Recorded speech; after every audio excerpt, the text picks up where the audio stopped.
Hello and welcome everyone, this is Type V3 with the Marvel Legends Infinite Series review of The Amazing Spider-Man, based off of the Andrew Garfield suit in the upcoming 2014 film. Blue and red, an agile build, and huge expressive eyes. This is the Spider-Man we all know and love, and he looks fantastic for a 6-inch action figure. The lanky proportions are perfect, and the molded-in details throughout the body are great. The black webbing is actually sculpted into the toy, and the blue sections of the suit have a mesh-like surface texturing. Of course, being a superhero enticed doesn't always make for the cleanest-looking action figures, but Spidey manages to get by with minimal issues. The butterfly shoulder joints look odd at first and surely compress the size of the chest, though it's not the worst thing in the world. For me, the crotch area is easily the most visually unappealing section. It's a result of too much empty space not being filled in with those oversized hips. From the side, it gives the appearance of a bizarrely bulbous pelvis. Paint apps on Spider-Man have their share of ups and downs as well. Prominent areas like the eyes and spider logos are faultless. On the other hand, small things like the shoulder joint and inner elbows haven't been painted to match the suit. There's also scratched paint all over the tops of the arms. As for the black webbing, it's filled in decently except for the torso. At first I thought this was a mistake, but I actually think it's an artistic choice so that the boldness of the spider logo isn't overpowered by multiple black lines. Alright, let's see if Spidey can pose. So the head is on I'm just going to pull it off and show you. It's a ball on a hinge, so there's some good range of motion you can get out of it. I mean, he can look up pretty far and down pretty good too. Side to side is of course there. The only thing that's missing is a proper tilt, but that's alright. The butterfly joints, like I mentioned, do look weird, but they offer some really good range of motion. I will say if you extend them too far, you go into the unpainted range and they look kind of weird, and they look even worse on the back. I mean, check that out. Red areas that should be blue. I don't know why Hasbro didn't paint that in. Nevertheless, they do their job absolutely phenomenal. The shoulder themselves is a slight little ratchet that can have a bicep swivel right here. There's a double jointed elbow. The wrist is on a swivel with a hinge. Torso crunch is weird.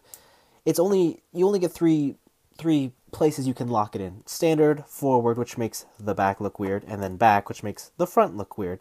It does the job okay. I will say I wish the bend was a little bit deeper, but hey, what can you do? The thigh swivel, or sorry, not the thigh, the waist cut is probably the most disappointing on this figure, because it is just a waist cut, and what happens when you have a thin figure with a waist cut is that. And that just looks horrendous. I do wish it was actually just a ball joint with the bottom of the stomach or the top of the waist rounded off, so that it had a little bit more of a slight curvature to it, so that you could use it as a waist joint in conjunction with this upper torso crunch, and that just would have been awesome. The crotch section here does have those weird looking gap sections, but it does mean it allows his foot to kick out forward pretty far, and outwards pretty far as well. So that's the benefit. There is a thigh cut which has some muscle ridging that it needs to line up with if you want it to look straight. Double jointed knees with a nice little kneecap, a boot cut, and of course thigh hinges with the rocker joint. So overall, Spider-Man can pose pretty well. There are issues, I mean, mostly right here in the waist, but guess what? I mean, if there's one thing a Spider-Man toy needs to do, it's pose really well, and this toy definitely meets the demands that a Spider-Man action figure would need in terms of posing, so that's a positive in my books. Spidey doesn't come with much in the way of accessories. All you get are a pair of thwip hands. They attach via a notched straight peg, and I have to admit, this is my favorite hand swapping solution. I don't get the fear of breakage like a ball joint, nor do I get the looseness that comes with a simple straight peg. Oh yeah, the hands are pretty cool too. Finally, the figure comes with the left arm of the Green Goblin as a part of the Build-A-Figure gimmick. It's cool, I guess. Despite its problems, the Marvel Legends Infinite Series Amazing Spider-Man is honestly the best Spidey action figure to come out in recent years. Visually, it's just on the mark. Other than the movie logo, this can easily pass for a comic-styled version of the character. Sure, there are problems, though it's nothing a little bit of paint and effort can't fix.